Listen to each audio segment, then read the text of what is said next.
pessoal. Bom dia a Bom todas. dia, bom Bom dia. dia. Bom dia. Vamos aqui começar a nossa semana do imposto de renda com esse trio aí de tamanha categoria, né? Fico muito feliz em recebê-los aqui nessa sala para a gente poder tratar deste assunto. Imposto de renda, todo ano, sempre tem alguma coisa a ser tratada, algum ponto a ser discutido, né? E dessa vez vamos aí, durante essa semana, levar para toda a nossa classe, para toda a sociedade, informação e conhecimento sobre esse assunto.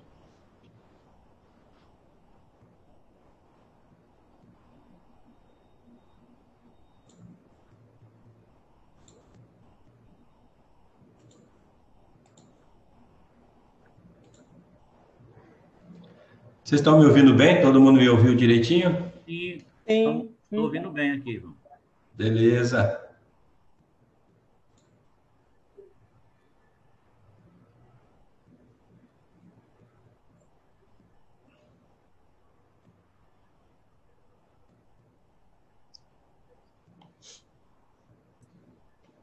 Opa!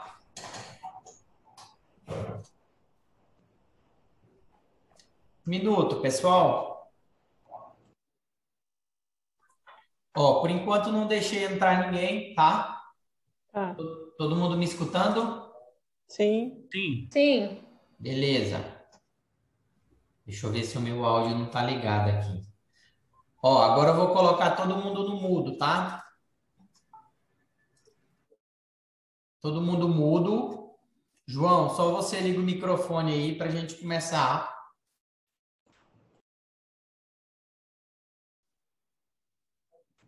A hora que você disser ok, nós começamos, Diego. Vamos lá. Vou dar o play no YouTube agora. E aí eu vou aceitar todo mundo aqui, tá? Beleza. 3, 2, 1, play no YouTube. O Zoom tá conectando aqui no YouTube.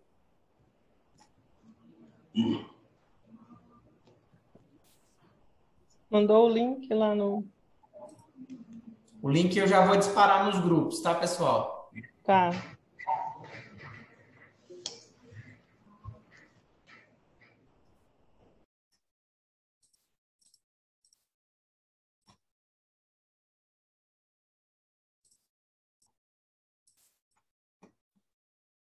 Tá falando para eu conceder uma permissão aqui.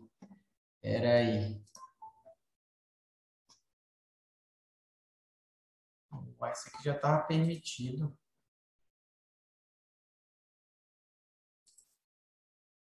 Bom, eu vou... Não sei se eu espero um pouquinho. Raquel? Raquel, tá na escuta? Vamos lá, Zoom. Configurações. Ele me travou no YouTube aqui na hora que eu fui dar play.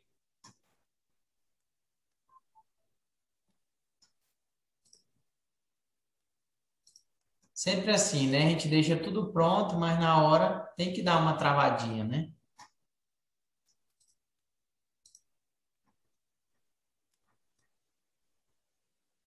Ah, meu Deus. Ó, a Raquel tá me ligando aqui. Oi, Raquel.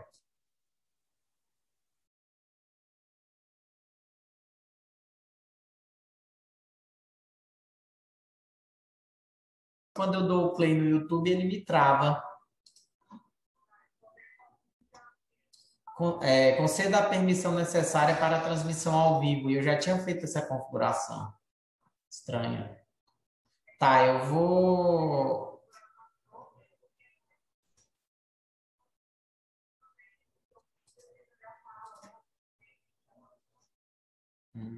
Se bem que ele está gravando aqui, né? Depois a gente disponibiliza no YouTube, né? Vou ver aqui se eu consigo fazer alguma coisa. Tá bom. Tá, qualquer coisa tu pede para ele acessar minha máquina pelo Ndesk, que eu tô com o Ndesk aberto e a gente faz, tá? Tá, tô aceitando o povo aqui. João, vamos lá, vamos começar. E aí o Diego vai acessar a minha máquina aqui. E aí a gente dá o play no YouTube. Por enquanto a gente inicia pelo Zoom. Liga a tua câmera. Oh, desculpa, liga teu áudio, João. Ok? Prontinho. 3, 2, 1, aceitando todo mundo.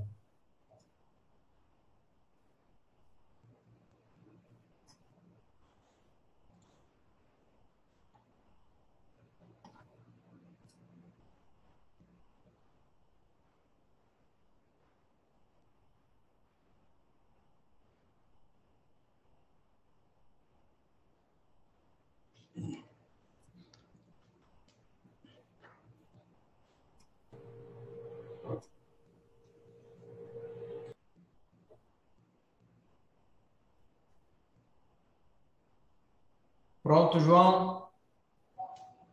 Podemos começar? Podemos sim. Olá, pessoal. Bom dia a todos e a todas. Em nome do Conselho Regional de Contabilidade do Tocantins, quero dar as boas-vindas a todos os participantes desta palestra de hoje, que está abrindo a semana do Imposto de Renda Pessoa Física. Durante essa semana teremos todos os dias palestras que vão estar tratando especificamente do assunto Imposto de Renda Pessoa Física, e na manhã de hoje nós teremos, então, a palestra de abertura, que será ministrada por 3 grandes profissionais da área contábil, pessoas que têm bastante conhecimento na área e que estão aqui contribuindo para a nossa profissão, para a nossa classe. Hoje nós trataremos dos aspectos, dos principais aspectos do imposto de renda, das obrigatoriedades, das novidades que estão inseridas no imposto de renda deste ano.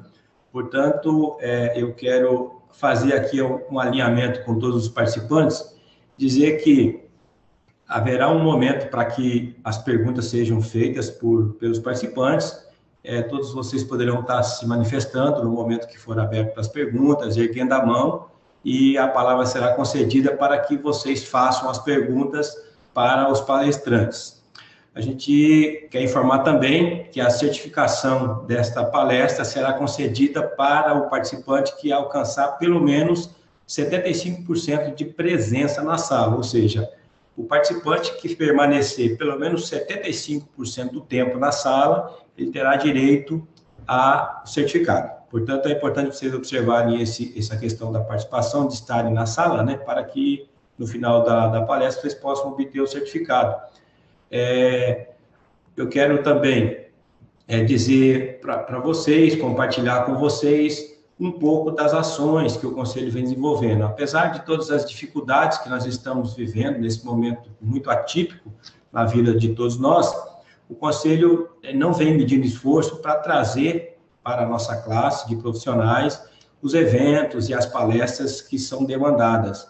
A exemplo dessa semana do Imposto de Renda Pessoa Física, nós vemos sempre, à medida que vai surgindo as demandas, a gente vai tratando e trazendo os assuntos por meio de palestras, de lives, né, para que a classe não fique sem ter acesso a essa informação, a essa atualização. O momento é um momento complicado em função da pandemia.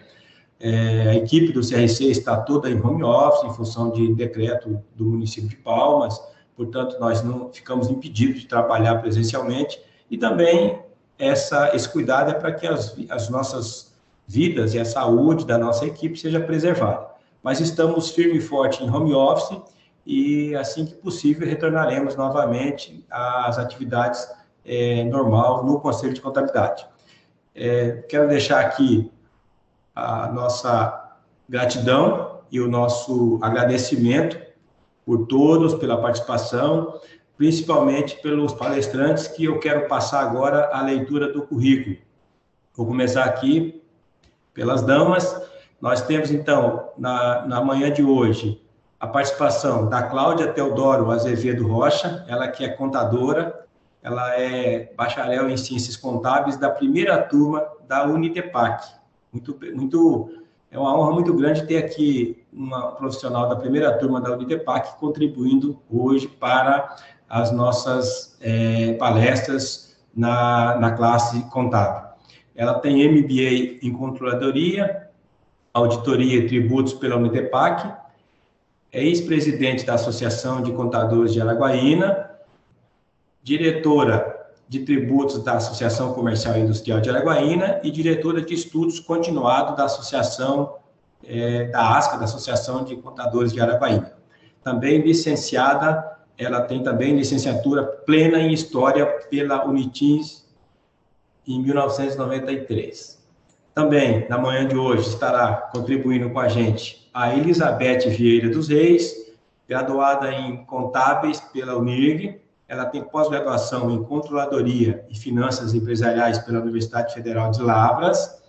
Ela é mestre em Controladoria e Finanças pela Universidade do Vale do Rio do Sino, Unicinos, e atualmente é sócia da empresa Lucre Contabilidade e Gestão Empresarial, que é a empresa do ramo de contabilidade. É também consultora do SEBRAE, Serviço de Apoio à Pequena Empresa, professora adjunto do curso de Contábeis da UNIRG, foi também coordenadora interina do curso de Contábeis da UNIRG em 2014, foi coordenadora de estágio do curso de Contábeis do Centro Universitário UNIRG, professora da disciplina de Contabilidade Tributária, Contabilidade Avançada e trabalho de curso de estágio curricular, 1 e 2. Portanto, um excelente currículo da palestrante da manhã de hoje, das duas. E agora passamos ao terceiro, o nosso colega Washington Moura Leão, que é mestre em contabilidade pela Unicinos, de São Leopoldo, é bacharel em contábeis pelo ITEPAC, Instituto Catinense de Presidente Antônio Carlos, especialização em auditoria e gestão na administração pública pela FATEP, em gestão pública e serviços de saúde pela FIRG, empresário contábil, professor de graduação do Instituto Catinense Antônio Carlos, ITEPAC, atua como consultor do SEBRAE e ministra aulas em curso de pós-graduação Lato Sensu. Tem trabalhos realizados na área de auditoria, consultoria empresarial e na área de perícia judicial e extrajudicial. Tem experiência na área de administração com ênfase em ciências contábeis. Portanto, esses são os currículos dos nossos palestrantes da manhã de hoje. E, sem delongas, eu quero passar a palavra para que eles assumam, então, o comando desta palestra. Sejam todos bem-vindos, a palavra está com vocês.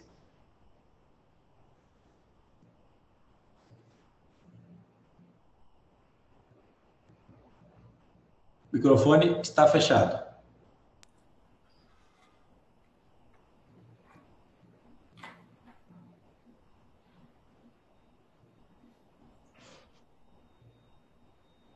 Oi, boa tarde, bom dia. Estão me ouvindo? Sim. Ok, tá. Bom dia a todos e a todas. Obrigado, João, né, pelas suas palavras. Parabéns aí pelo trabalho que está fazendo à frente aí ao CRC. Obrigado, Diego, aí, por ser nosso anfitrião de hoje, né? Obrigado aí às meninas, né? A Cláudia e a Elizabeth. Prazer estar aqui com vocês. Então, hoje nós vamos falar aí sobre os aspectos principais, né?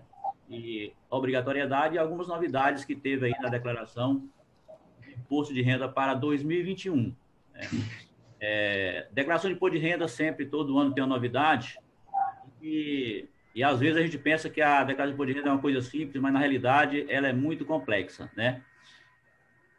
Então, vamos começar aí pelas novidades, né?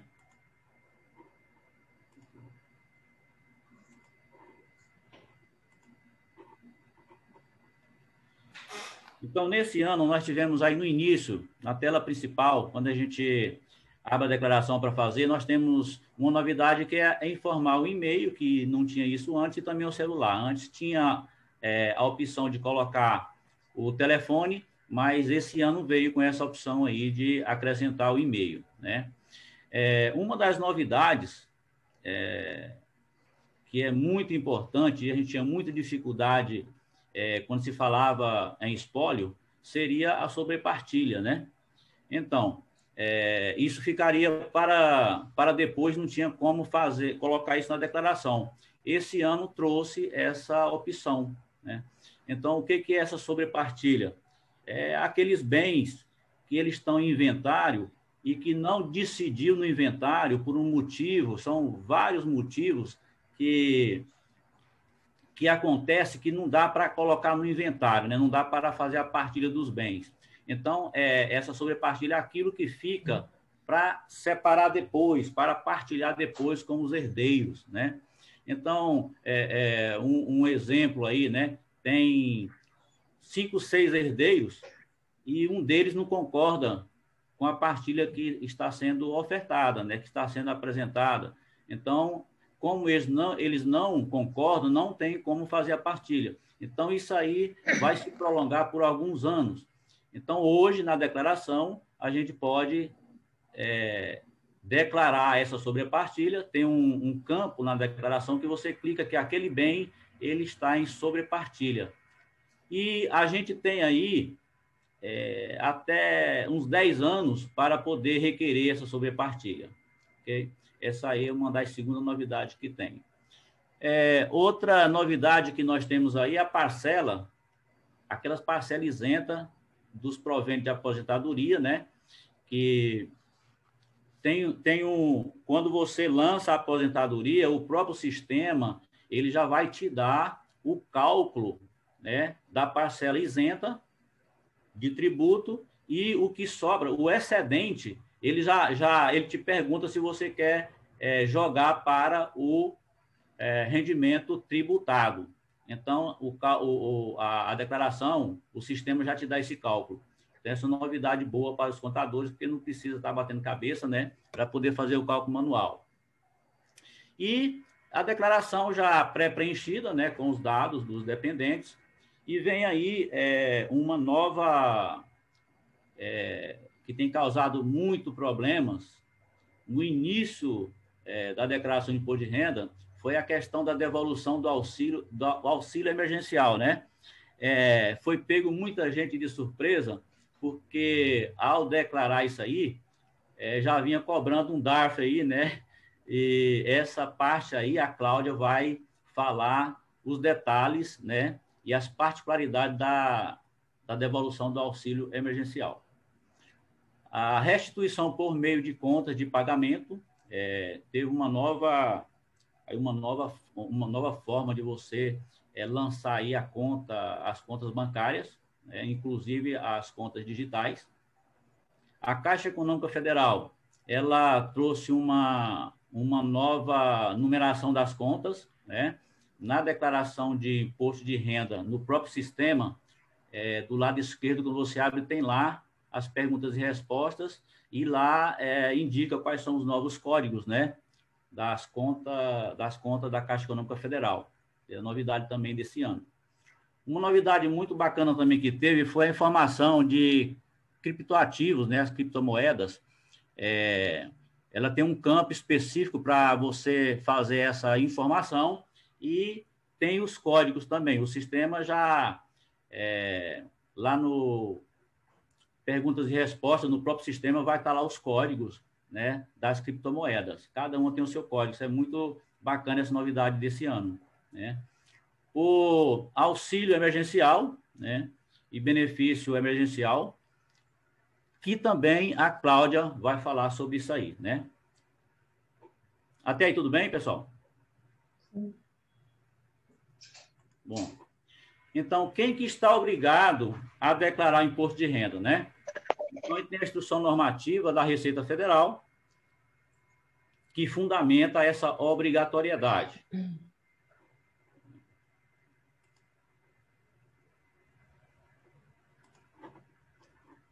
Então, nós temos aí, quem está obrigado? Pessoa que teve os rendimentos tributáveis acima, né, de R$ 28.559,70, estão obrigados a declarar imposto de renda. Os rendimentos isentos e não tributados acima de R$ 40 mil. Quem possui bens e direitos acima de 300 mil. E aqui, uma observação, porque um exemplo, eu não tive rendimentos tributáveis acima de 28 mil, um exemplo, só que meus bens, eles passam de 300 mil. Quando for o ano que vem, que eu for declarar, e esse bem passar de 300 mil, e a Receita ver que no ano passado eu tinha bens acima de 300 mil, estou sujeito a uma autuação pelo fisco, né? Os rendimentos da atividade rural que passam de 142.798,50.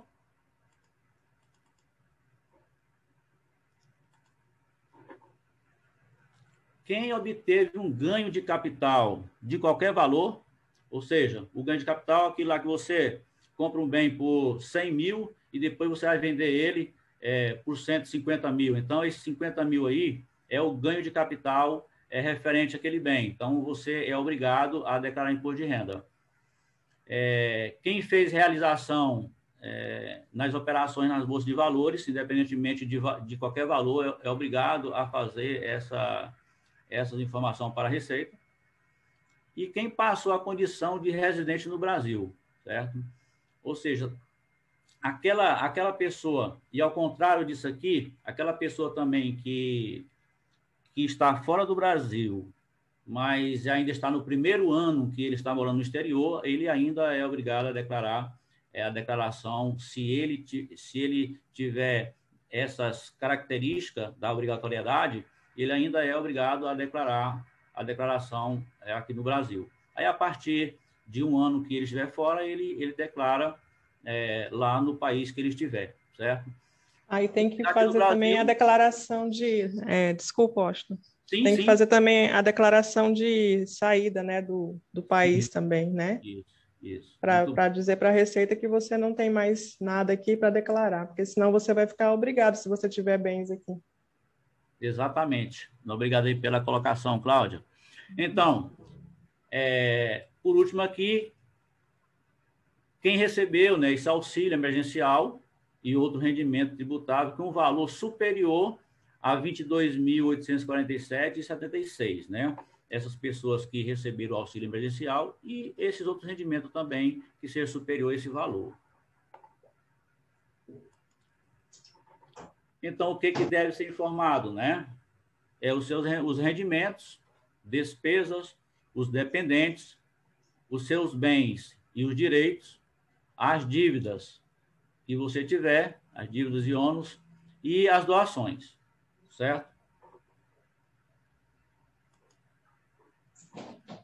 Bom, nos rendimentos, informar todos os rendimentos que são tributáveis, aqueles rendimentos que são isentos, que não são tributáveis, e aqueles rendimentos com tributação exclusiva na fonte, né? E também aqueles rendimentos recebidos acumuladamente. Normalmente, os funcionários do Estado ou da União, normalmente eles têm esse tipo de rendimento, né?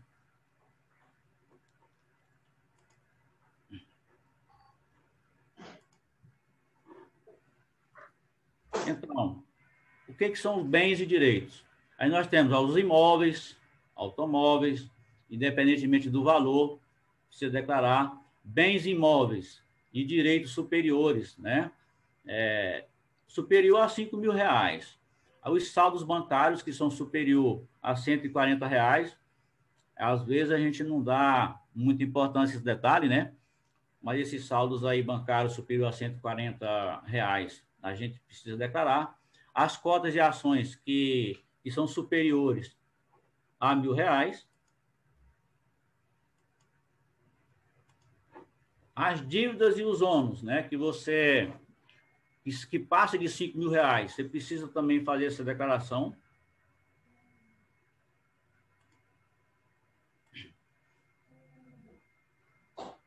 Tá?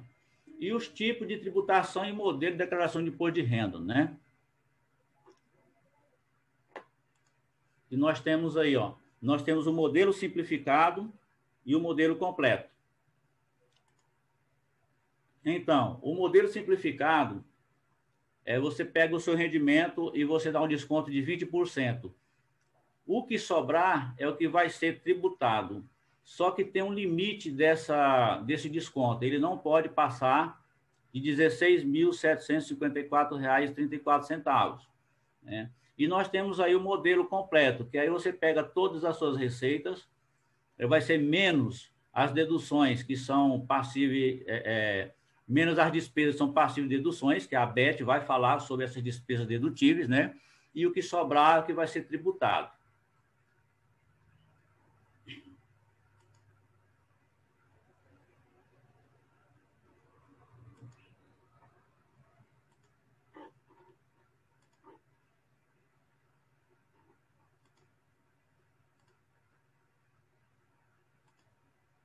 Tá. Então, a nossa parte, ela finaliza aqui, né? E a partir de agora, a Beth, ela vai continuar aí com as despesas tributáveis. Ok, pessoal? Beleza, Washington.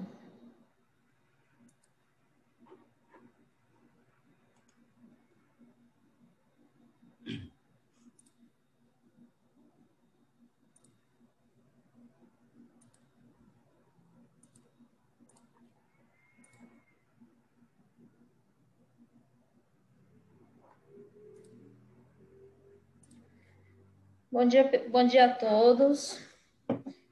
Primeiramente, eu gostaria de cumprimentar o nosso presidente, João, pelo brilhante trabalho, dizer que é sempre um prazer estar participando dos eventos do Conselho, a qual tenho muito respeito ao nossa entidade de classe, que tanto nos honra com seu trabalho, com sua idoneidade. Então, sempre é um prazer.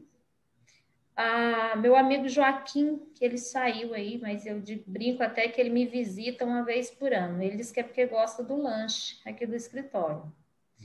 Minha amiga Cláudia, que eu não conhecia, mas eu acho que assim, eu falo que a nossa classe, alguns dizem que nós somos desunidos, eu acho que nós somos unidos, porque quando a gente se encontra ou tem o prazer de conversar, a gente sempre compartilha as coisas boas, inclusive as dificuldades que são muito parecidas, né? Eu gostaria de agradecer aos 53 participantes que estão aqui nessa manhã de segunda-feira, que para nós, amiga Cláudia e o Washington, nos colocaram um grande desafio, né? Que o primeiro dia, na segunda-feira, então, o desafio. Agora, no momento 55. Então, espero que nós não somos dono do conhecimento, às vezes, de repente, surge alguma pergunta que vocês façam que a gente não sabe responder, até porque, como o Washington falou, que a declaração do imposto de renda, ela é muito complexa, então, assim, sempre há muitas novidades, mas nós estamos aqui com o intuito de estar sempre respondendo, e até porque a gente já tem alguns tempos de atuação. E eu queria iniciar dizendo para vocês o seguinte, até brinco, assim, ó, o pessoal da Unirig aí, os nossos alunos, eu falo para eles o seguinte, o que é um imposto? O que é um imposto de renda? E aí eu faço a seguinte pergunta, ele é um imposto direto ou indireto? Então eu vou deixar aí essa pergunta para o pessoal dos 54 participantes. E vou responder a vocês.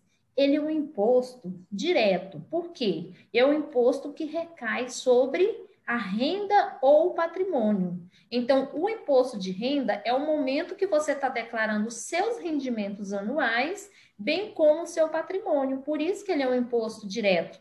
Né, meu amigo Osto? Nós que somos aí da academia, nós temos esse desafio, né? Então, eu quero falar aqui sobre as despesas, não é nenhuma novidade as despesas. Então, eu acredito até que o Osto, ele trouxe assim, uma reflexão na abertura lá, na primeira fala dele, sobre as novidades. Agora, no meu caso, não é muita novidade, acaba sendo uma novidade. Então, assim, aqui é um bate-papo, até compartilhar os nossos problemas recorrentes, aquilo de informação que o cliente nos traz no dia a dia, né? Que é a nossa discussão com o nosso cliente no dia a dia. Então, assim, o objetivo é trazer esse bate-papo mesmo com vocês. Então, as despesas com instrução. Quais são essas despesas com instrução? Desde a educação infantil, que é a creche e a pré-escola, o ensino fundamental, o ensino médio, o ensino superior, no caso da graduação e a pós-graduação estrito sensu e lato sensu, os ensinos técnicos e tecnólogos, né, também são considerados dedutíveis das despesas, né? Aí eu trouxe até aqui para ficar bem claro para os telespectadores, agora 59, principalmente assim, não muito na área dos profissionais, que eu acho que isso é um assunto muito corriqueiro, mas assim, as pessoas, o O cliente em si que declara o imposto de renda, ele sempre tem uma dificuldade, mas a creche, ela é dedutível. Então, assim, ó, do nosso imposto de renda, e a questão que eu trouxe até uma figurinha para vocês aqui, da creche, do ensino médio, do ensino superior. Então, o procedimento, a dedução das despesas com educação é limitada a um teto máximo previsto na legislação do imposto de renda. Atualmente, esse teto, ele para 2020 é R$ 3.561,50. Isso para todos os níveis da educação. Aí eu vou responder algumas perguntinhas que os clientes fazem no dia a dia. Olha, mas eu pago faculdade de medicina para o meu filho. Eu só tenho esse limite? Infelizmente, sim. Sabemos que quem paga uma faculdade cara para o seu filho, isso é um valor quase que insignificante, né? Igual eu faço declaração de muitos clientes aqui que paga curso de medicina do filho em universidades renomada com uma mensalidade bem elevada, que paga talvez a metade de uma mensalidade. Bom, eu acredito que aí também, assim, o nosso objetivo aqui é mostrar os pontos. Às vezes os clientes ficam muito indignados, né? Mas infelizmente essa é a realidade. Não adianta você trazer 50 mil de despesa com instrução, porque na verdade só deduz esse valor. Você pode lançar quantos recibos você quiser. Outro questionamento, outra posição que tem aqui que nós recebemos, que são as despesas não dedutíveis. Pessoal, a gente recebe aqui no dia a dia pastas e pastas de documentos. Eu queria dizer, eu gostaria até que meus clientes estivessem ouvindo isso, não adianta trazer para mim aqui nota fiscal do material escolar, nota fiscal da van que você paga para o seu filho, não adianta trazer curso de inglês, natação e etc. Então, isso são despesas não dedutíveis, então não podemos lançar isso na sua declaração. E isso é muito comum. Eu creio que os colegas também passam por isso, mas eu recebo diariamente uma pasta com as mensalidades, a despesa com o transporte, com os uniformes. Ah, mas eu comprei os uniformes, eu tenho a nota da papelaria, tudo isso. Então, quero informar a vocês que essas despesas não são dedutíveis. Que bom que nós pudesse receber tudo separadinho sem essas despesas. Como vai ser difícil, a gente vai continuar recebendo. Sabemos que temos que separar e não faz parte da nossa declaração das despesas dedutíveis. Outra situação é a despesa com saúde. As despesas com saúde, nós temos que considerar aí, ó, médicos, dentista, psicólogo, fisioterapeutas, terapia ocupacional, fonoaudiólogo, hospitais, exames, laboratórios, serviço de radiologia, aparelhos ortopédicos. Todas essas despesas são dedutíveis. Então, inclusive, assim, para explicar um pouquinho dessa dinâmica para vocês, é importante lembrar que todos esses profissionais da saúde, eles fazem uma declaração chamada DMED, onde informa o trabalho que foi feito, tanto para os profissionais pessoa física como para pessoa jurídica. E essa informação, ela tem um cruzamento com a declaração. Por isso que vem a importância da declaração pré-preenchida. De onde surge essa informação? A Receita não tem milagre, ela tem informação. Quando eu busco a minha declaração pré-preenchida, automaticamente já vem essas informações da DMED, que foram as informações, inclusive, com à saúde, que vem na minha declaração pré-preenchida, que são as informações, são as despesas com saúde.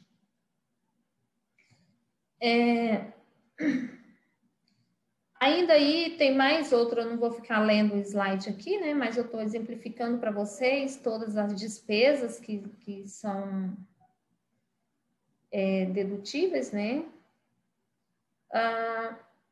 Outras que não são dedutíveis, né? Também é um assunto muito comum. Eu fiz uma cirurgia estética, eu coloquei uma prótese. Isso pode declarar? Não, é uma despesa não dedutível.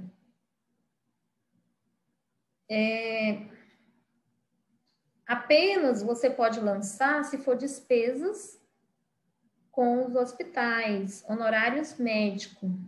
Se não for especificado, você pode lançar na sua declaração. Mas eu coloquei lentes, eu comprei um óculos, eu fiz alguns trabalhos dessa ordem, não é dedutivo. Então, temos que separar isso, porque se você fizer um lançamento, eu fui no oculista, eu tinha que usar lente, eu fiz algum tratamento, eu quero colocar na minha declaração. Você pode estar caindo na malha, porque é uma despesa não dedutível. Pensão alimentícia. Eu não sei se eu quero até um feedback aí dos colegas. Eu tô passando meio rápido, assim, ou tá dando para entender? Washington, você que... Tá beleza? Tá legal, é o Marcos. Tá Eu legal, não né? entendi muito bem essa questão bem aí da despesa dedutiva, a questão das próteses. Se pudesse aprofundar um pouco a questão bem, ficaria grato. De quê? Volta mais? Não, aqui? Questão das próteses.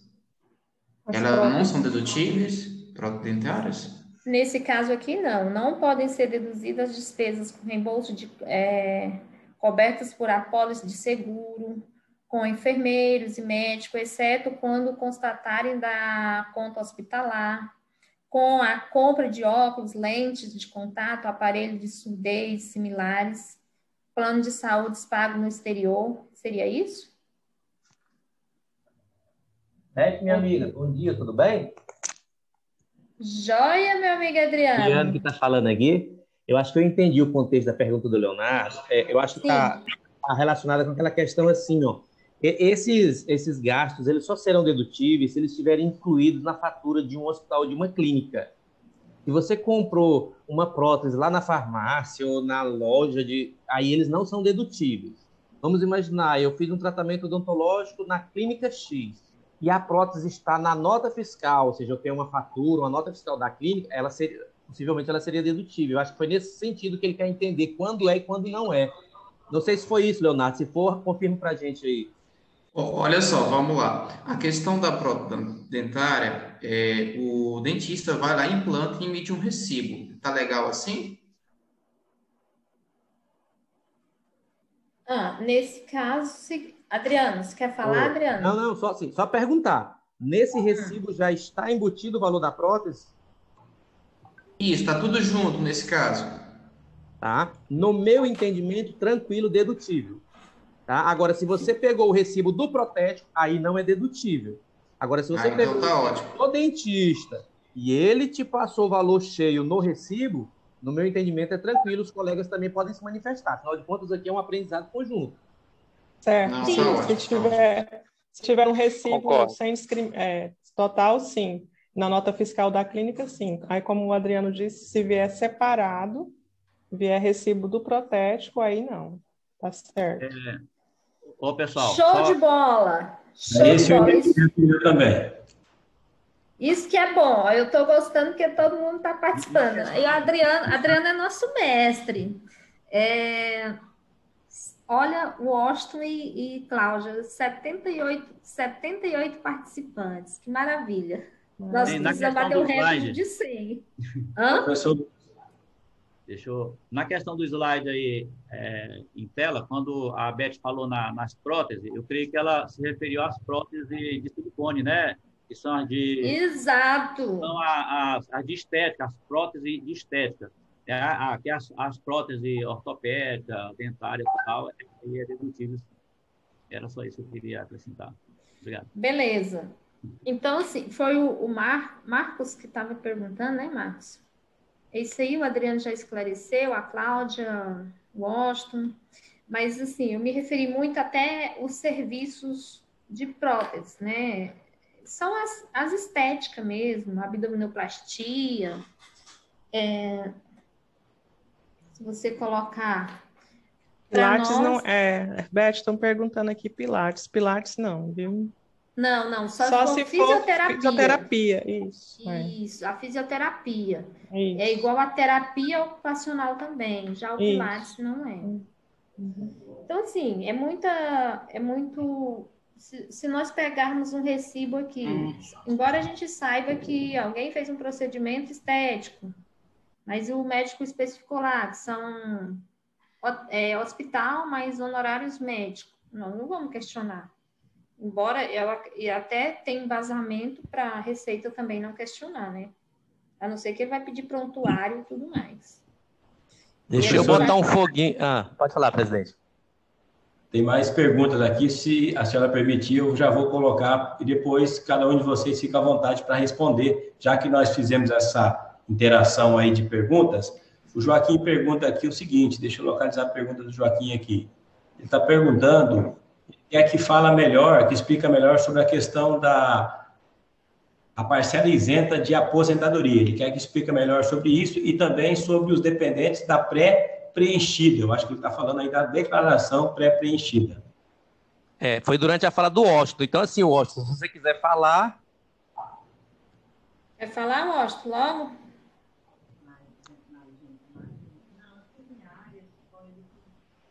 Não precisa voltar no slide, Washington, pode só responder.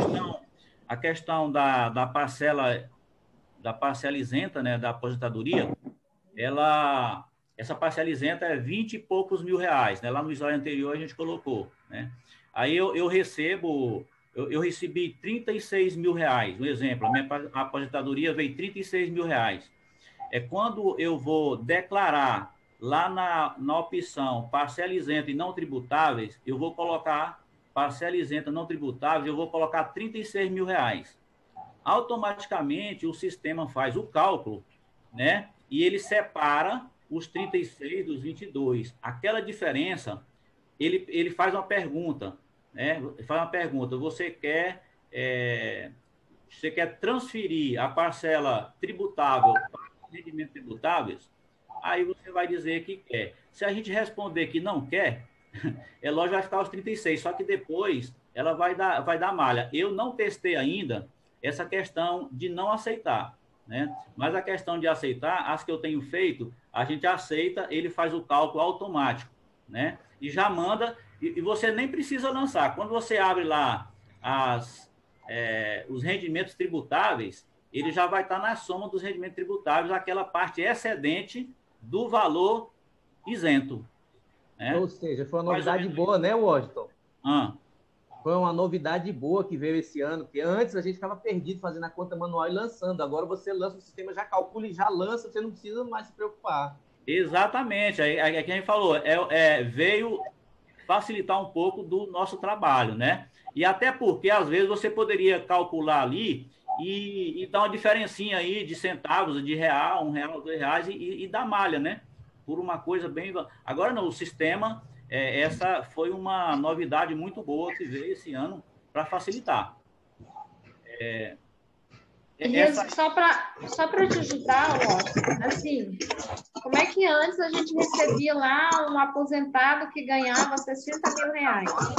Aí você tanto tinha lá o valor do salário, como tinha o imposto de renda, e a gente teria que fazer essa conta manual para você colocar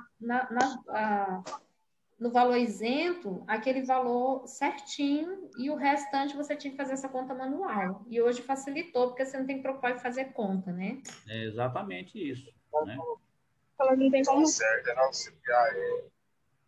E eu acho que essa era uma das perguntas do Joaquim. A outra é sobre Um minutinho, pessoal. Quem estiver administrando a sala, fecha o microfone dos participantes, tem os microfones abertos, está saindo vários sons. Aí, ó, se você quiser fazer a pergunta, você vai lá, habilita seu microfone, em seguida vai e fecha de novo, porque senão fica interferindo na reunião. Obrigado. Ok. Aí, assim, ó, isso é uma das perguntas do Joaquim.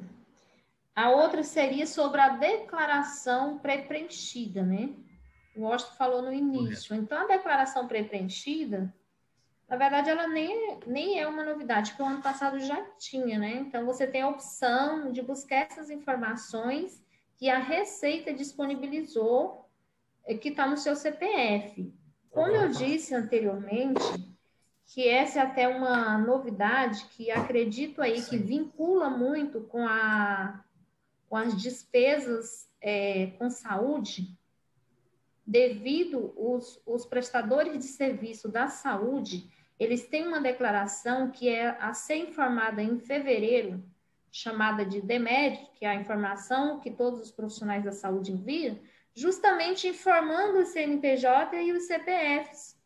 E essas despesas automaticamente já aparece na declaração pré-preenchida. Hein, Beth? Sim. Aí a questão dos dependentes, por que veio facilitar mais aí para... Eu vou dar um exemplo para vocês aqui de casais que são separados e que os filhos são dependentes, e tem aquela questão, o filho vai ficar na declaração de quem, né?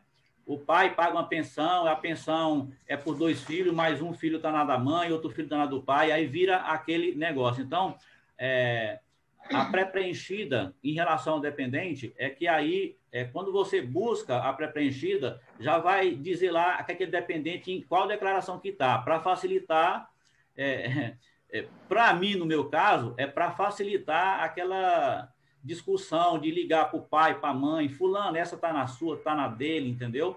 Essa questão viu, Joaquim, essa questão essa questão da novidade, mas em função dos dependentes. Inclusive, essa semana teve uma pergunta aí no nosso grupo, e eu peguei a instrução normativa e até estava olhando, assim, foi um debate que teve, é importante a gente tirar nesse momento, a gente trazer essa informação também ao público.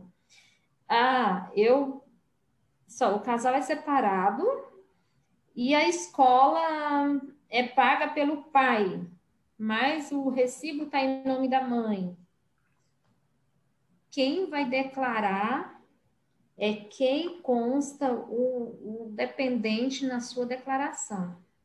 Se for o pai que tem o filho como dependente, mesmo o recibo estando no nome da mãe, pode declarar em nome do pai. Isso aí diz lá na instrução. Essa informação é bem relevante. Bem relevante. Aí incluir o filho, se ele fazer parte da declaração, mesmo o recibo está no nome do outro, né? Então, por isso que sempre que a gente pega, por exemplo, no meu caso, quando eu pego uma declaração de pessoas que são separadas, sempre eles têm que ter um acordo. Quando paga a pensão judicial, você já declara lá a pensão. Agora, quando eles têm acordo, não, isso aqui eu pago, eu cuido de um é dependente meu, outro é dependente da minha esposa, e aí já as despesas, elas são lançadas separadas. Agora, nesse caso aí, quando um declara, ele acaba pagando, não tem como você pagar você ter o dependente e lançar o outro como está pagando a escola. Porque para pagar, ele teria que estar também na declaração do outro. E não pode declarar os dois. O dependente na declaração dos dois. Então, assim... Eu posso só fazer uma pergunta para vocês aí. Só para complementar aquela questão da aposentadoria, eu perguntei aquilo mais para tentar, acho que não sei se esclareceu, acho que eu estou entendendo errado, eu acho. Aquela questão da parcela isenta da aposentadoria. Joaquim, habilita seu microfone de novo aí. Está escutando agora? Sim. Sim, o que eu queria falar é o seguinte, quando eu fiz aquela pergunta da isenção da aposentadoria, foi porque eu acho que eu entendi errado. Eu acreditava que a questão da isenção é para quem tem 65 anos ou mais, aposentado. Fora isso aí, que não tem isenção, é tributado, né? A questão da isenção cabe para quem tem 65 anos ou mais. Aquele valor que é 1.900 e pouco por mês, a partir do momento que faz 65 anos. Então, isso que eu queria, na verdade, que se fosse esclarecido nessa questão aí, porque senão a pessoa pensa que todo aposentado tem direito à isenção, e não tem. Para quem tem 65 anos ou mais, a partir do mês que fez, ele começa a faz jus a 1.900 e pouco, esse valor da isenção mensal, que dá 20 e poucos mil no ano. Isso aí que eu queria falar, na realidade, nessa questão do aposentado. Não sei se eu estou equivocado ou se eu... Joaquim, sim. Não, é bem colocado a sua... nós falamos da isenção, nós não falamos que realmente era para os aposentados acima de 65 anos. Tá? Isso aí que foi a... essa colocação sua. Obrigado. Tudo bom. Obrigado a você. Não esclareceu, quando nós falamos da novidade, nós nos esclarecemos que é para aqueles aposentados que completaram acima de 65 anos. É isso aí. Realmente. Tá, obrigado. Obrigado. Pessoal, tem mais dúvidas aqui no chat, viu? Para vocês responderem. Na declaração de imposto de renda, quanto à restituição, quais as formas de restituição e de que forma ela é feita? A restituição, ela é feita depósito, né? Você vai indicar a conta no ato de declarar o seu imposto de renda e, posteriormente, você recebe essa restituição. Quais são os critérios? A princípio, são as pessoas com maior idade que declaram inicialmente.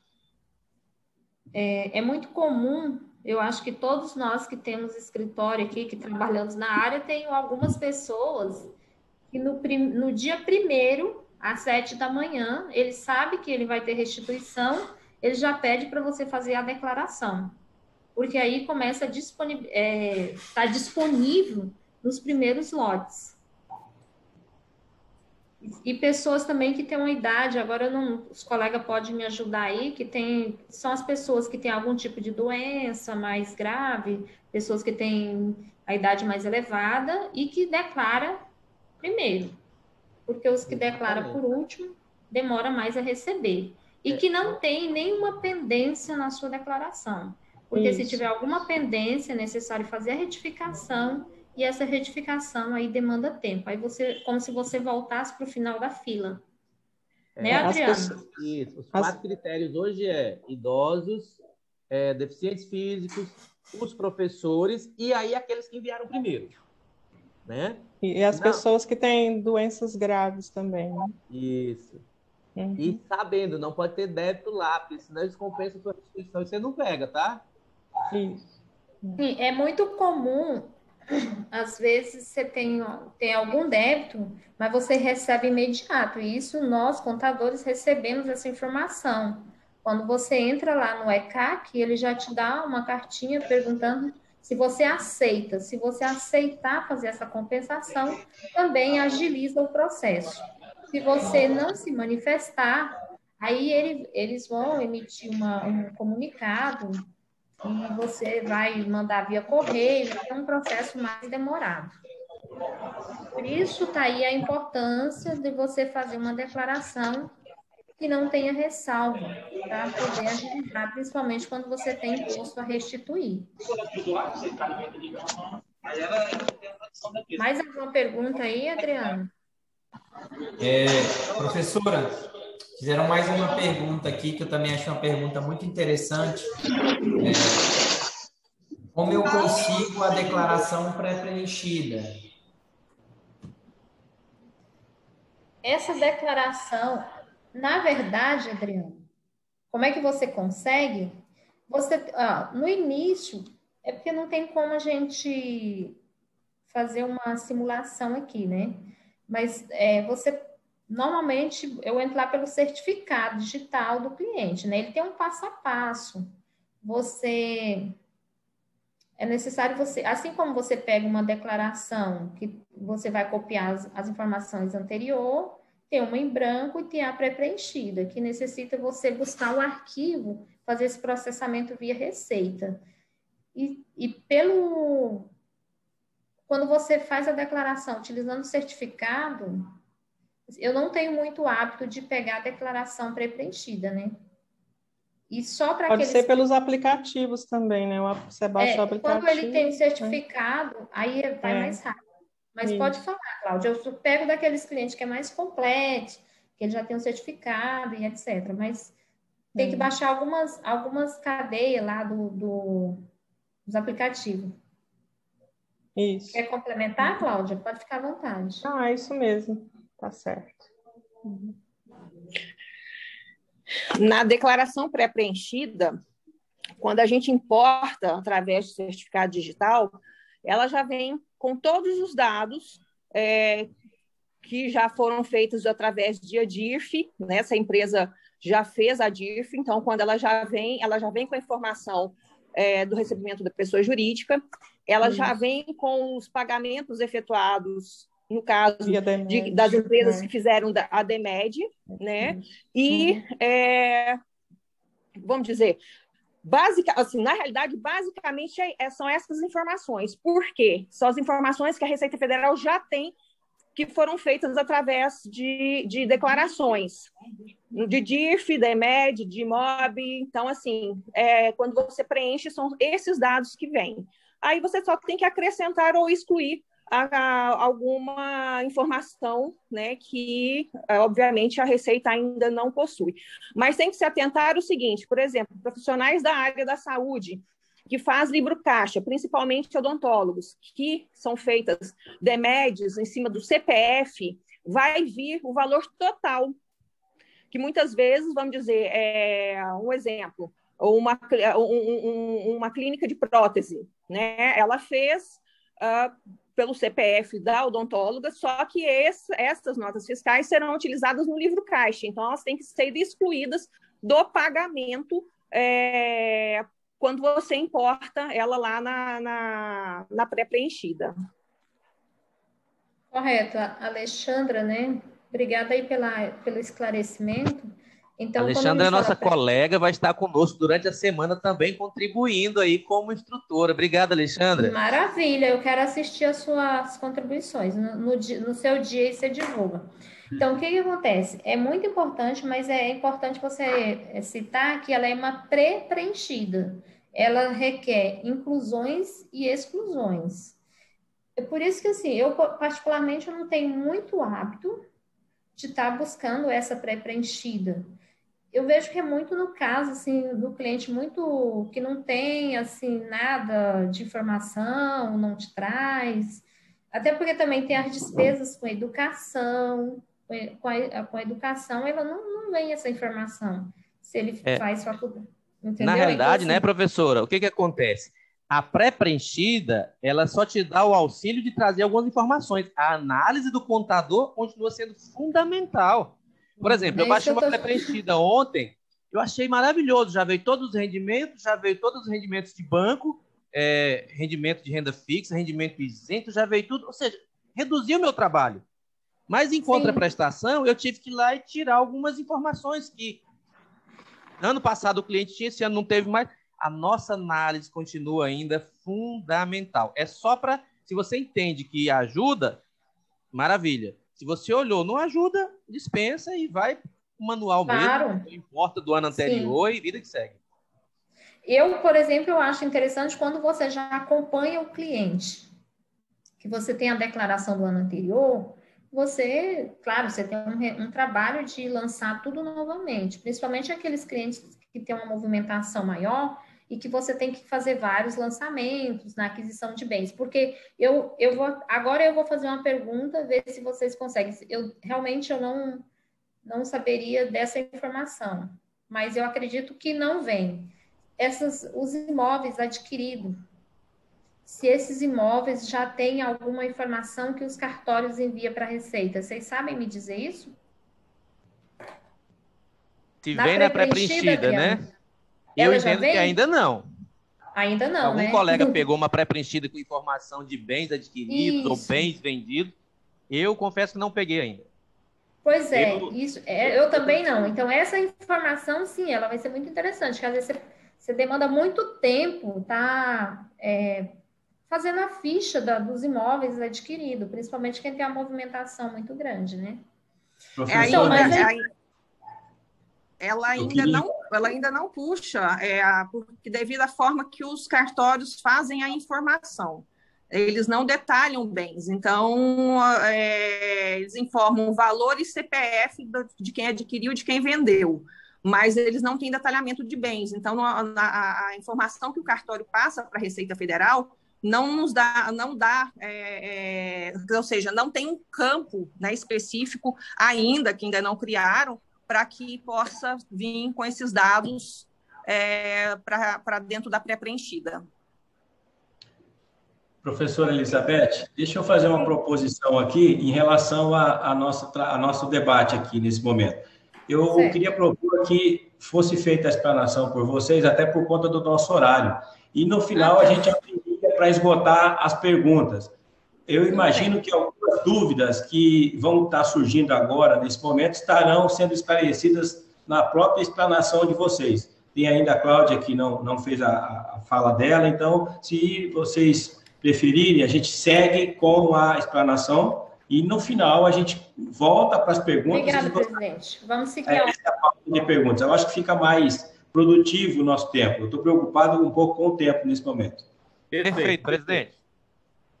Tranquilo. Então, pode seguir. Segue, então, professora, por gentileza. Aí eu quero pedir aos participantes que não deixem de fazer as perguntas. Podem fazer, mas a gente vai abrir no final, e aí o Washington, Elizabeth e Cláudia, cada um dentro da sua parte, da sua explanação, faz as respostas, e a gente pode, inclusive, debater as dúvidas para ficar totalmente esgotado esse assunto.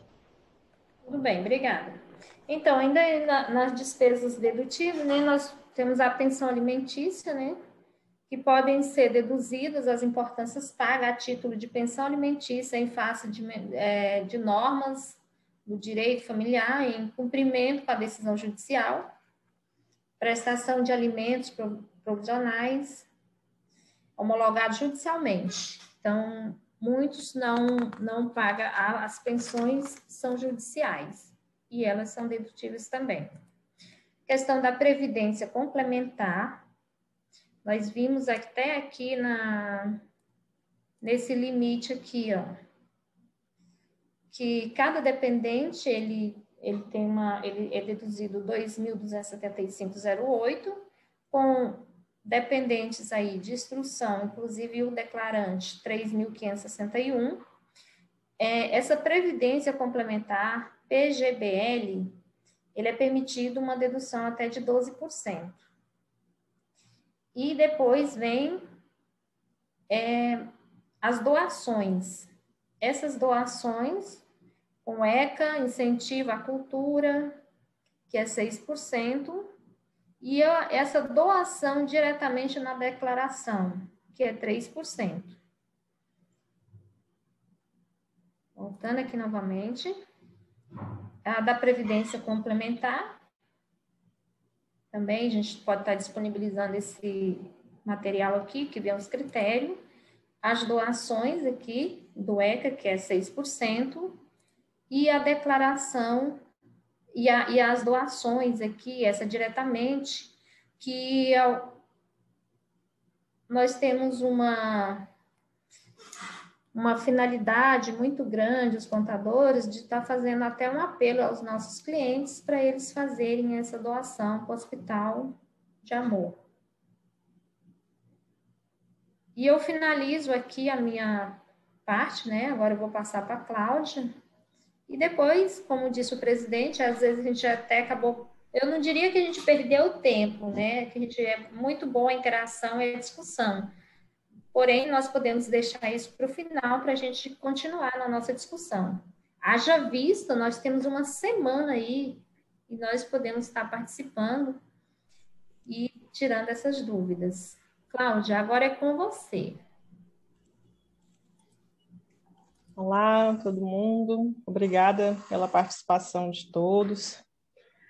Não é fácil a gente estar aqui hoje em plena segunda-feira, mas a gente está fazendo isso por vocês, né? E acho muito importante essa participação, essa doação, né, de todos hoje aqui. E para dizer que a classe contábil está à disposição da sociedade, né? Para a gente tentar dirimir algumas dúvidas, né? E então agora eu vou falar um pouquinho sobre auxílio emergencial e benefício emergencial. As pessoas ainda têm dúvidas sobre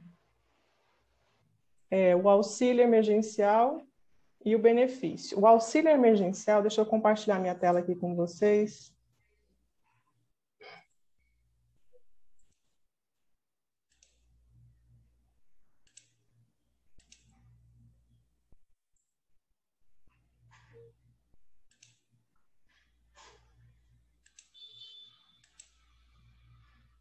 O auxílio emergencial foi para aquelas pessoas que foram cadastradas e tiveram aqueles rendimentos de R$600, ou aquelas que tiveram rendimentos de R$1.200. O benefício já foi aquele pagamento feito através das reduções, né, da jornada de trabalho e das suspensões. Então, a gente tem que ficar atento, porque isso tudo tem que ser declarado. Todas as pessoas que receberam auxílio, elas vão ter que declarar? Não. Só se tiver recebido acima de R$ 22.847,76.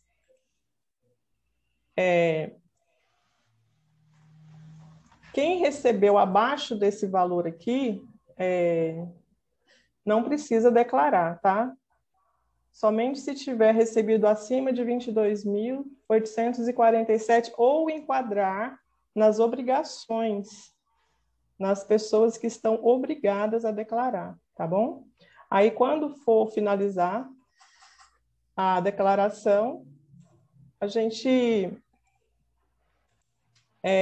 o próprio programa vai dizer se foi recebido indevidamente ou não, e vai gerar um DARF para devolução desse auxílio que você recebeu, o auxílio emergencial, tá?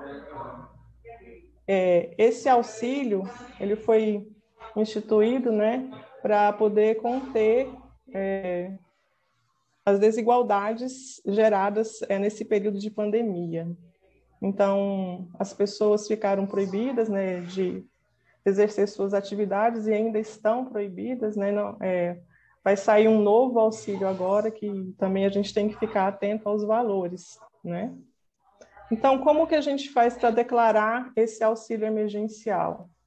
Na ficha de rendimentos tributáveis, você vai informar a pessoa jurídica. Lá no último slide tem o link mostrando, né, que é o Ministério da Cidadania. Você vai colocar o CPF do Ministério da Cidadania e informar o valor que foi recebido, né? Se você recebeu acima de 22.847. É assim, você recebeu 22.847 mais os seus benefícios, mas não ultrapassou esses 76 centavos aqui, você não está obrigado a declarar. Somente se você tiver ultrapassado esse valor, tá? Mesmo acontece com os dependentes, tem que ficar atento aos dependentes. Não é só o titular da declaração, não. O titular da declaração tem que observar o rendimento dele e tem que observar se os dependentes tiveram acesso ao recebimento desses auxílios. Né? Só um minutinho, Cláudia. O colega Leonardo, por gentileza, o microfone dele está aberto e está dando interferência aqui na fala da colega. Se estiver nos ouvindo, só fechar o microfone do Leonardo Alves, por gentileza. Obrigado, Cláudia. Se não, Diego, fecha para a gente. Ao final da declaração, quando você for emitir, vai ser emitido um boleto, né? Que o pessoal fala boleto, a gente chama de DARF, né? Para ser devolvido esse auxílio que foi recebido de forma indevida, né? Mas caso a pessoa já tenha devolvido, o que aconteceu o ano passado de muitas pessoas terem recebido já a GRU para devolver, você só ignora, mas você tem que ter o comprovante de que realmente você já devolveu esse valor, tá? O benefício emergencial, como eu já disse, né, foi aquele benefício que foi para as empresas, né, que puderam suspender os contratos ou fizeram a redução da jornada de trabalho. E como que isso vai ser declarado, né? Você vai receber a DIRF da empresa com os valores dos seus rendimentos tributáveis e você vai acessar através do aplicativo da carteira digital e pegar o rendimento que está disponível lá para o imposto de renda também. Caso o seu empregador tenha feito uma ajuda compensatória, porque o seu salário era mais alto e você recebeu só aquela parcela do seguro-desemprego, e ele decidiu fazer uma ajuda compensatória, essa ajuda compensatória também vai ser declarada, só que ela não é considerada tributável, ela vai ser colocada lá nos rendimentos isentos, mas tudo tem que ser declarado, tá? Para não ter nenhum problema com a Receita Federal depois.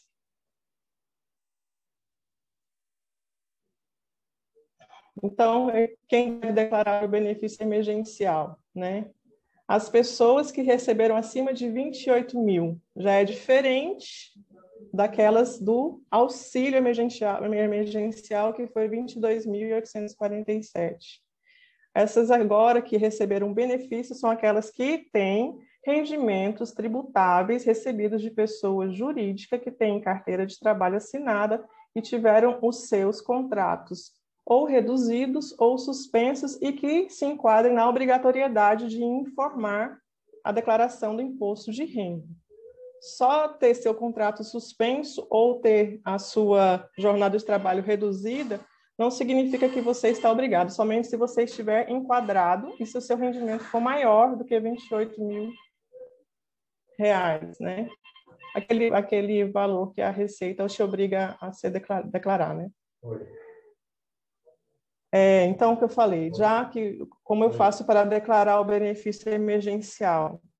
Na ficha de rendimentos, né, tributáveis, você vai colocar lá o CNPJ da empresa, que veio na sua DIRF, e você vai colocar o CNPJ também, que é diferente do CNPJ do auxílio emergencial. Não. O CNPJ do auxílio emergencial é do Ministério da Cidadania, 05-526 783-00327. E o do bem é 00-394-470/057259. Então, tem que estar atento a esse CNPJ, são dois. O do auxílio emergencial e o do benefício emergencial, são diferentes. Então, esse aqui do benefício você vai encontrar na DIRF, que vai estar disponível na carteira digital, na declaração de rendimento, na sua declaração de rendimentos. Falei sobre a ajuda compensatória também, né, que é a mesma lei que ela permitiu também a possibilidade da ajuda compensatória. Foi como eu disse, as pessoas que tinham um salário mais elevado e foram prejudicadas com a suspensão ou a redução da jornada de trabalho, a empresa decidiu ajudar com um valor mensal, por exemplo, ajudar a pagar aluguel, porque o meu aluguel era mais alto e tudo mais, né? Então, essa ajuda compensatória, ela vai ser informada em rendimentos isentos, né? E vai declarar o CNPJ do seu empregador, né? Aí, lá na descrição, você coloca ajuda compensatória para poder a Receita poder identificar que esse rendimento é isento.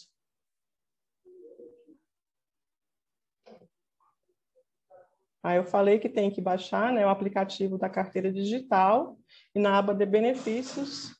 Ou também você pode perguntar para o seu empregador, tá? Ele vai ter todas essas informações também através de um relatório que ele pode emitir, né? Esse quadrinho aqui é só para diferenciar, o que é auxílio emergencial, o que é benefício emergencial e o que é ajuda compensatória, para fazer um resuminho, para ninguém se perder.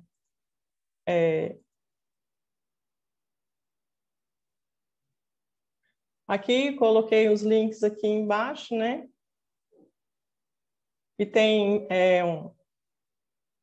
esse link aqui, você tem várias perguntas e respostas, né, que a Receita Federal esclarece. Aqui você pode fazer a consulta do auxílio beneficial, o auxílio emergencial, né? E aqui você tem dúvidas também sobre os dois, né? O auxílio e o benefício emergencial. Então, todas as dúvidas aqui vocês podem consultar por esses links aqui, né? Eu queria falar para vocês uma curiosidade sobre o imposto de renda, que ele foi instituído em lei em 1922, no dia 31 de dezembro de 1922. Ele foi instituído em lei, na Lei 4.625. Mas já em 1843, já tinha imposto sobre vencimentos, né? As pessoas já pagavam imposto, mas a Receita Federal ela não era alinhada hoje como é hoje, né? Inclusive, a partir de 1979, o imposto de renda passou a ser a maior fonte de renda do governo. Em muito tempo ela ficou junto com o IPI, né? Então, só para vocês terem ideia da magnitude do que é um imposto de renda. Então, é a maior fonte de renda que o Estado possui. Então, esses auxílios só foram possíveis ser pagos, né? O auxílio emergencial e o benefício emergencial, porque a Receita ela tem esse controle, né? Do que dos impostos pagos e que vão gerar o quê? A demanda para o governo poder orçar o pagamento desses benefícios aos cidadãos, né? Para diminuir, que eles falam, para diminuir a desigualdade social. Então, para isso que o imposto de renda ele foi instituído, né? Para alimentar os ministérios, para que eles tenham verbas para poder fazer a construção do nosso país. Aí, essa era a explanação sobre o benefício e o auxílio emergencial. Se alguém quiser fazer alguma pergunta. Não é nem uma pergunta, mas é uma consideração. Eu tenho observado que nesse ano agora da pandemia, eu vejo até que o governo vai pagar menos a restituição, porque as pessoas diminuíram muito os gastos, né? Por exemplo, eu fazia declaração aqui que a pessoa tinha fonoaudiólogo, psicólogo, fisioterapeuta, médico, e que isso não ocorreu. Então, assim, não tiveram despesas, né? Automaticamente vai diminuir a restituição e o governo vai pagar menos. Além disso, aqueles que usavam essas despesas para deduzir do imposto pago também vão pagar mais imposto. Mas, Cláudia, eu fiquei com uma curiosidade aqui porque eu já tenho até cliente que já veio falar isso para mim assim, eu recebi o auxílio emergencial. Eu fiquei assim, sabe, numa dúvida, não tinha ainda analisado sobre o assunto. para as pessoas que têm um Prolabore, né? Ele é dono de uma empresa, não é empreendedor individual, é pequena empresa, né? Tem o Prolabore, claro que se ele tirar um salário, ele não vai estar lá nos 22. Então, quer dizer que eu vou declarar, eu tenho que me inteirar se ele recebeu voltando nessa sua telinha aí, se ele recebeu, só volta um slide, por gentileza. Se ele recebeu o auxílio emergencial, benefício emergencial ou ajuda compensatória. Tá aí algo que é interessante, né? Eu tenho que saber o que ele recebeu. Isso. Por exemplo, e declarar o Prolabore, desses CPFs aqui, desse CNPJ.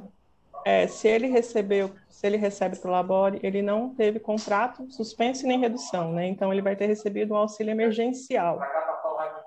O auxílio emergencial, se ele recebeu até esse valor aqui, ele não está... Cortou o microfone, Cláudia. Deixa eu fazer só uma pergunta de leigo, Cláudio, para complementar. A pessoa que tinha Prolabore declarado, ele fazia jus a receber auxílio emergencial?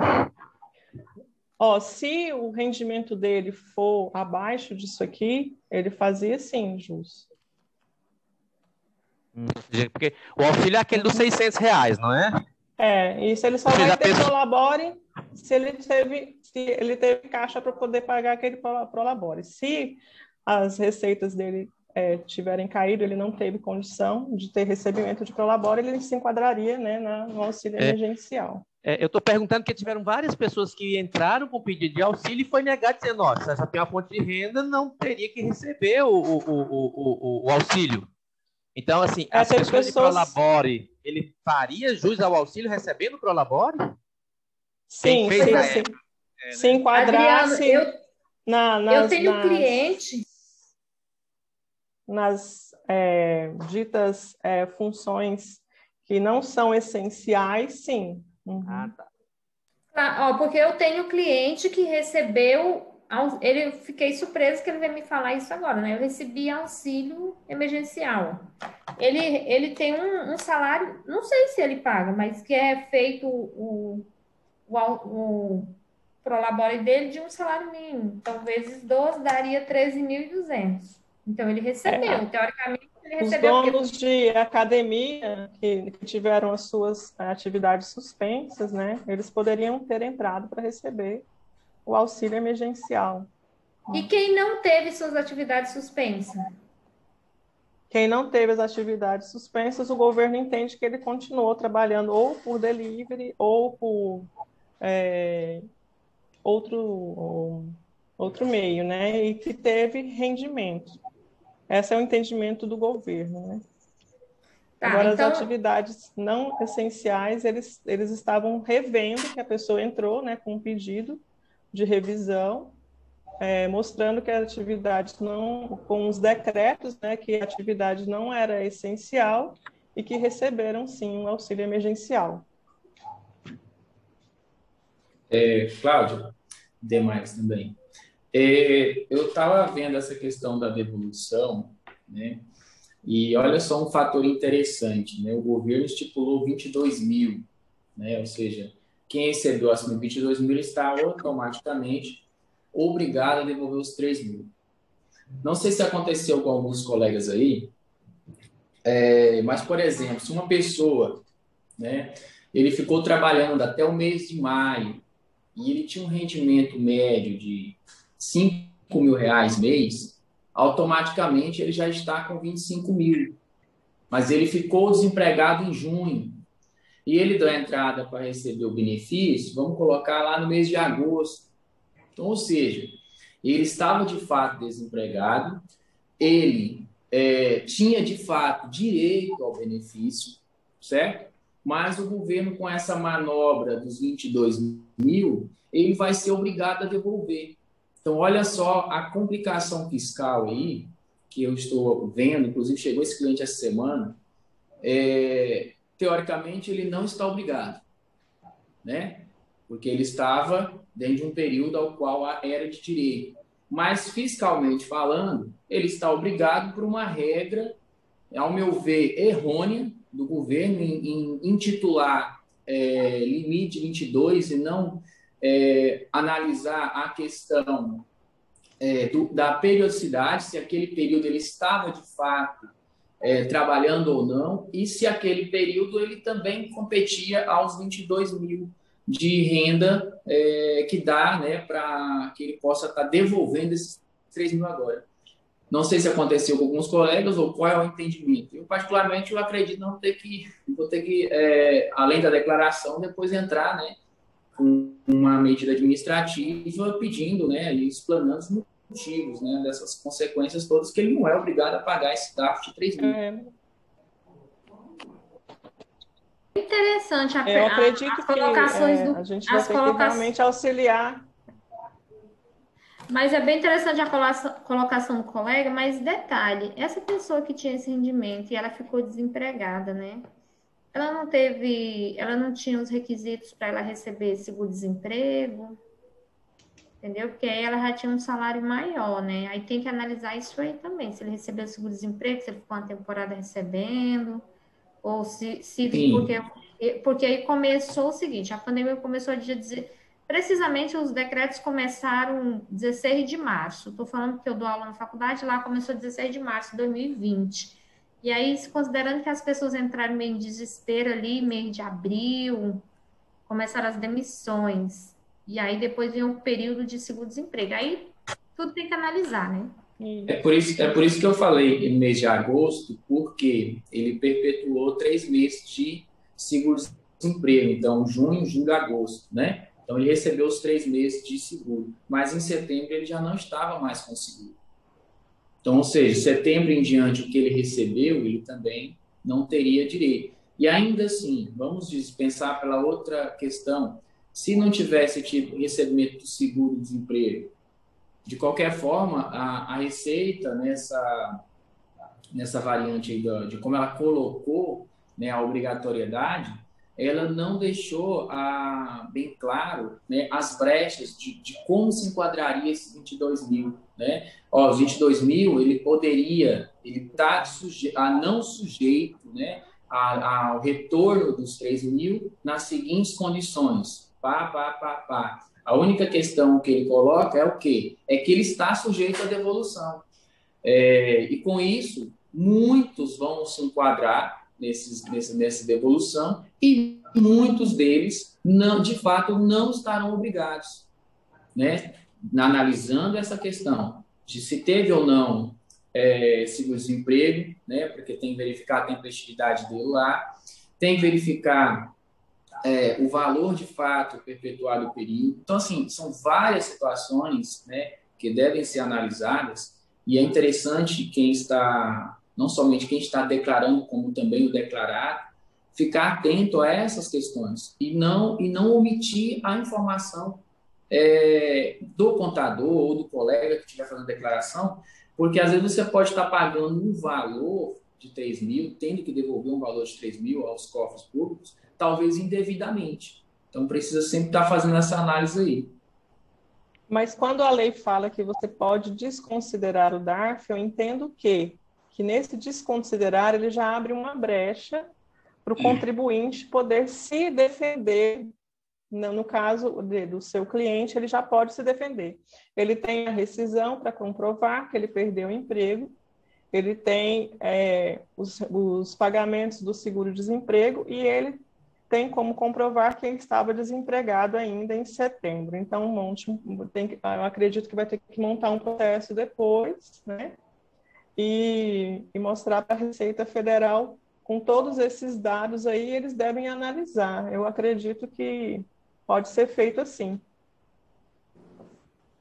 Sim, exato. Por isso que eu falei, você vai ter que montar um processo administrativo para provar que você realmente não tem aquilo, né? O fato de você só desconsiderar o DARF, ele não vai deixar depois de mas cobrar. na parte do... sim, mas à medida que... Deixa eu só entrar com as perguntas dos colegas, porque assim, ficou claro. Quem achar que a Receita está cobrando indevida vai ter que entrar com o processo. Aí, para a gente não alongar muito essa discussão que é mais conceitual, tem uma pergunta aqui, Cláudio, que o colega diz assim, talvez você vai ter que tomar nota aí. Um cliente recebeu rendimentos de 1.200 somando, dá um total de 7.200. Eu entendo que isso aqui foi salário. Ele tem uma renda, ele colocou aqui dedutível, eu entendo que ele tem uma renda dedutível, talvez seria tributável, ele tem uma renda de 22.440. A soma dos rendimentos dele é 29.640. Ele devolverá o auxílio? Achei que ficou meio vago aqui. Colega, complementa pra gente, esses 1.200 aqui seria o quê? O auxílio? O colega Matheus Farias, se quiser entrar no online aí, complementa a pergunta pra gente poder te ajudar na resposta. Matheus ainda está conosco? Opa. Isso, chamou aí. Chama, Matheus, explica aí. Deixa eu falar aqui, deixa eu abrir, até pegar aqui o documento dela. É assim, ela trabalhava como pessoa física, né? Ela é uma psicopedagoga. E ela emitiu uns recibos durante o ano passado, de 22.440. Não bate os 22.800 que a Receita pede, né? Só que com o auxílio, ela recebeu o auxílio de 1.200, que ela tem um filho pequeno, deu mais 7.200. Aí esse valor já está ultrapassando o teto para pagamento de 28 e pouquinho, né? Não, olha só.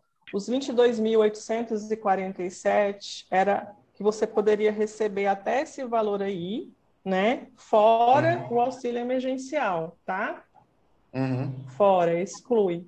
Não tem. Agora, se você recebeu, se ela tivesse recebido 22.847,77, esse 1 centavo ela já estaria obrigada a devolver. Juntando com... Cláudia, e no entendimento, somando as duas rendas, ela está obrigada a fazer a declaração? 22.400 como RPA autônomo e mais 7.200 do auxílio. Somente isso leva ela para uma renda de 29. E se ela estiver dentro da renda que é obrigada, sim, ela tem que declarar. Ela tem que estar dentro daquelas obrigações que o Washington falou lá no começo, tá? Se o rendimento dela ultrapassou os 28 mil que o governo fala que você tem, quem recebeu acima de 28 mil e alguma coisa, você está obrigado a declarar. Então, já que já está 29 mil, ela vai ser obrigada a declarar, mas ela não vai devolver, porque o governo vai saber que o rendimento dela, 22.440, não foi superior ao limite que eles estipularam, né? Mais o auxílio. Mas ela vai ter que pagar a diferencinha lá, né? De imposto. Não vai dar uns devolver, R$70 só. O impostozinho ela vai ter que pagar. Tá. Se ela não tiver nenhuma despesa dedutiva, ela vai ter que pagar. Não, beleza, então. Obrigado. Temos mais perguntas, né, Adriano? Tem uma outra aqui, vamos ver se dá para compreender. Uma dúvida. Funcionário recebeu da empresa R$23 mil e não teve retenção na fonte. Com isso, não entrou na DIF. Ele recebe auxílio por suspensão de contrato de trabalho. O que fazer nesse caso? Ou seja, não é o auxílio emergencial, foi a redução, né? No caso ali é o benefício emergencial. E mais os 23 mil do salário. Aí a dúvida dele, que eu entendo, vai ter que declarar, não vai ter que declarar? Ele vai ter que juntar os dois rendimentos. Ele vai ter que pegar o rendimento da DIRF e o rendimento da carteira digital. Se estiver acima do limite estipulado para declarar, ele vai ter que declarar. Então, ele vai ter que estar atento a esses dois detalhes, a DIRF da empresa e a DIRF emitida pela carteira digital. Se somar e der acima de 20... Giovanni, complementa para a gente. A tua empresa não enviou a DIRF, porque assim, existem algumas empresas que tomam aquela medida de se não teve retenção, não informe DIRF. Adriano, Giovanni. Isso, Giovanni, isso. É o seguinte, porque como não teve a obrigatoriedade de entrar na DIRF, não foi informado. Então, como que a Receita vai saber que ele teve rendimento superior se não foi informado na DIRF? Através de GFIP, como é que ela teria essa informação? Através de GFIP e através da informação lá da carteira digital que ele recebeu o benefício emergencial. Certo, então eu vou informar para o funcionário que ele deve declarar, senão vai ter problema, certo? Isso, se ele estiver acima daquele limite lá que é obrigado a declarar, ele tem que declarar, juntando os dois rendimentos, né? O rendimento da empresa e o rendimento da carteira digital. Eu entendo que essa situação, ela é uma situação realmente que deixa o funcionário numa situação delicada, principalmente quando a empresa toma a decisão de não informar aquele funcionário sem retenção na dívida. E aqui, às vezes, eu oriento para assim, informa todo mundo. Ah, mas não teve retenção. Informa. Sabe por quê? O cara, às vezes, pode ter 2, 3, 4 fontes. Às vezes, ele ganhou 10 mil aqui na minha empresa. Aí eu não vou informar ele na DIF, mas ele ganhou 20 na outra. Informa todo mundo na DIF e passa a cédula do cara. Ele é que vai fazer a vida dele lá, se ele vai declarar ou não. Aí você diz, não, eu não vou informar na DIF, porque o cara ganhou só 10 mil. E aí você cria uma situação delicada, muitas vezes, que foi a dúvida do Giovanni. Se a empresa não informou para a Receita em DIF que o cara teve a renda, ou seja, a Receita nem sabe que ele recebeu aquele dinheiro, né? A Receita vai saber através só da DIF ou da GFIP e através do que está informado na carteira digital. Embora a gente sabe que... com o E-Social também, né? Que as Cláudia, empresas do Simples ainda não estão obrigadas a enviar a folha de pagamento. Pode falar. Então, Cláudia, por isso que é uma situação delicada, igual o colega comentou aí, porque assim, a GFIP e a carteira digital, a gente sabe que o maior cruzamento da declaração do imposto de renda é a DIF, né? DIF, DMED, DMOB. Então, essas são as fontes, mas eu vejo que nessa situação aí... Mas hoje, com o E-Social, está tão interligado, mesmo que as empresas não estão obrigadas a informar a folha de pagamento, eles já têm todos os dados, tem o dado do salário inicial da pessoa, então já está mais complicado, né? Pessoal, a gente quer solicitar que, se tiver mais alguma pergunta que seja feita, que seja colocada aos nossos palestrantes. Nós já estamos com um pouco mais de 1h30 de live, de apresentação. Então, havendo perguntas, a gente ainda vai abrir para mais algumas perguntas. E, caso não haja perguntas, a gente já faz um encaminhamento para encerrarmos a nossa live de hoje. Se alguém tiver pergunta, digita aí no chat ou faz ela via microfone, por favor. Professora. Oi. Estão me ouvindo? Sim, Herbert, pode falar. Me surgiu uma dúvida, eu estou trabalhando e ouvindo aqui, não sei se porventura já foi respondido, mas no caso aí de pessoas que receberam o auxílio, né, que logo na abordagem do cliente a gente vai perguntar, na hora que ele for entregar o imposto de renda dele, se ele recebeu o auxílio ou não. Vai ter que ser informado por nós os valores recebidos, devido às oscilações de valores ou até mesmo de parcelas, quem sabe, né, levando em consideração o período que ele deu a entrada, ou vai ser automático isso aí? Se você, se já tiver na declaração lá, quando você importa a pré-preenchida, se já tiver essas informações, elas já vão automáticas. Se não, quando ele for declarar, a gente que tem que colocar lá na aba de rendimentos tributáveis, a gente tem que informar, né, o CNPJ da fonte pagadora e o valor que foi recebido. Inclusive, a Cláudia compartilhou os links aí, onde fazer a consulta, né, Cláudia? Isso. Ou seja, você tem como... Isso. Cláudia, só mais uma fala aí, até para complementar um pouco sobre essa questão dos auxílios, benefícios e congêneres aí. Uma coisa que eu recomendo quem tem dependente, que está na faculdade, que tem ali entre 18 a 24 anos, consultar o CPF do filho também. O que acontece? Muitas vezes o pai tem uma renda alta, ele deduz o filho, né? Ele vai lançar lá as despesas médicas, odontológicas, instrução, e aí ele esquece de informar o emergencial, porque o filho realmente não passou para ele que recebeu esse benefício.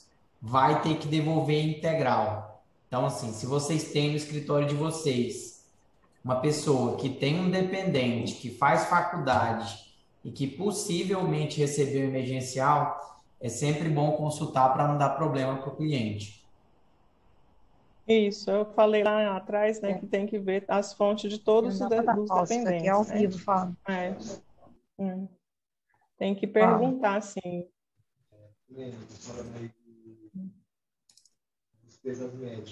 Mais alguma pergunta? Alguém mais gostaria de perguntar? Por favor, fique à vontade. Colegas, temos os microfones abertos, estamos ouvindo as conversas pessoais. Isso. Deixa só eu complementar aqui para os colegas, então. Assim, essa semana eu tive uma situação interessante. Fiz a declaração de uma colega, tá? E ela declarava 2 filhos. Quando eu mandei a declaração, saiu o DARF dos R$3.000. Imediatamente eu digo, olha, você falou tal que o filho não tinha recebido. Ah, não, eu vi aqui, minha filha recebeu. Eu digo, vamos ter que excluir ela da tua dependência. Eu já tinha visto a orientação da Receita. Excluímos, mandei a retificadora. De novo, DARF R$3.000. Mas fulana, você disse que era sua filha. Não, deixa eu vir aqui. Ah, não, meu filho recebeu também. Eu digo, vamos ter que tirar da dependência. Tive que notificar 2 vezes para assumir a devolução dos 3.000. Então, assim, o pessoal fica escondendo da gente, achando que, não, eu não vou falar, vai passar. Não passa. Então, assim, se tiver como consultar, consulte. Senão vai ter que fazer igual eu e retificar a declaração para não ter que devolver os 3.000. Outra coisa, tem que ter cuidado também, a Receita está orientando que pode fazer essa retificação, mas talvez possa vir chegar depois uma intimação para poder explicar sobre isso, né? Pode retificar, pode. Mas e daí? Será que não vai imputar alguma coisa lá na frente? Então já deixa claro para o seu cliente, eu vou tirar agora, mas talvez a Receita possa vir a te intimar para você explicar por que você retirou esse dependente. Porque se ele quiser voltar o ano que vem, aí vai ser mais complicado também para retornar. Com certeza. Esse dependente, né? Tem uma pergunta para fazer. Está ouvindo? Sim, pode falar.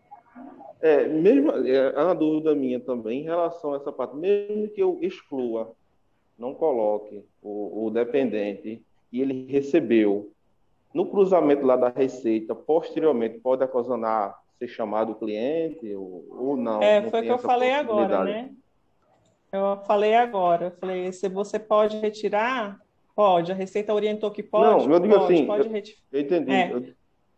Aí sim, é o que eu falei. Você tem que... Sim. Ele não retificou. Aí o seguinte... Mas ele... Entendeu? Se ele não declarar, o dependente... Leonardo, porque... Vamos lá. Ele sabia que tem que devolver, o dependente recebeu, mas já sabia, ele declarou sem ele e mandou, passou. Mas depois no cruzamento... se ele declarou sem ele, não tem problema nenhum. Ele já excluiu ele como dependente, é só ele não retornar mais ele como dependente na declaração dele. Porque aí sim pode dar problema. Isso, beleza, obrigado. Mais perguntas? Alguém gostaria de perguntar ainda? Caso contrário, nós vamos partir para o nosso encerramento, em função também do nosso horário. Já estamos aí com 1h40. Se alguém tiver alguma pergunta ainda, por favor, fique à vontade. Pelo jeito, não temos mais pergunta. Eu quero, antes de nós partirmos para o encerramento, pedir a todos que, primeiro, informar que os participantes vão poder estar baixando o certificado de participação na próxima semana. Nós vamos encerrar todo o evento essa semana. Na semana que vem, o nosso desenvolvimento profissional vai estar disponibilizando, a partir da semana que vem, os certificados para vocês. Portanto, a semana que vem poderão ser baixados os certificados.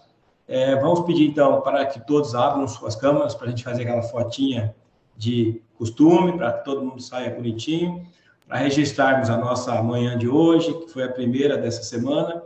E já quero deixar aqui o convite para todos, para que participem amanhã e nos demais dias da nossa semana do Imposto de Renda. Teremos ainda muitos assuntos a serem tratados e as dúvidas que, porventura, não tenham sido sanadas hoje, com certeza, nós teremos a oportunidade de sanar isso no decorrer dos próximos dias, porque teremos ainda muitas pessoas que estarão aqui contribuindo conosco com informação importante e relevante sobre imposto de renda.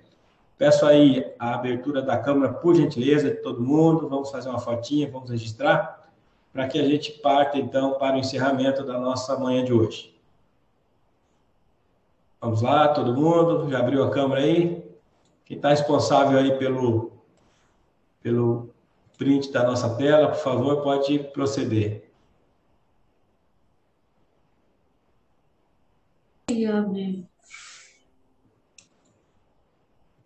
Ok? Podemos... Foto tirada, podemos encerrar? Foto tirada, presidente. Ok, obrigado. Pessoal, então, em nome do Conselho, eu agradeço a todos pela participação, pela contribuição. Agradeço aos nossos palestrantes hoje, Elizabeth, Cláudia, espero muita informação, muito conhecimento. E... Interessante. Presidente, abre o seu microfone, foi fechado, porque estava vazando o áudio. Presidente, você está sem áudio. Opa, desculpa. Fechou de todo mundo, é porque fechou de todo mundo que estava chiando. Recomeça, por favor, aí.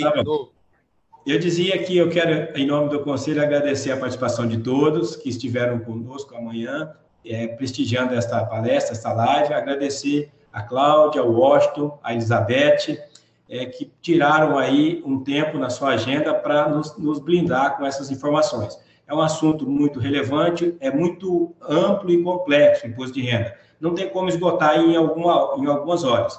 Amanhã retornaremos com mais informação, com mais conhecimento sobre esse assunto, e com certeza até o final da semana, nós todos teremos muito mais domínio sobre todo o assunto que está sendo colocado nessa semana. Obrigado pela participação de todos, desejo aí uma ótima semana, e amanhã retornaremos com mais imposto de renda. Boa tarde, muito obrigada. Bom almoço. Tchau. Bom almoço a todos.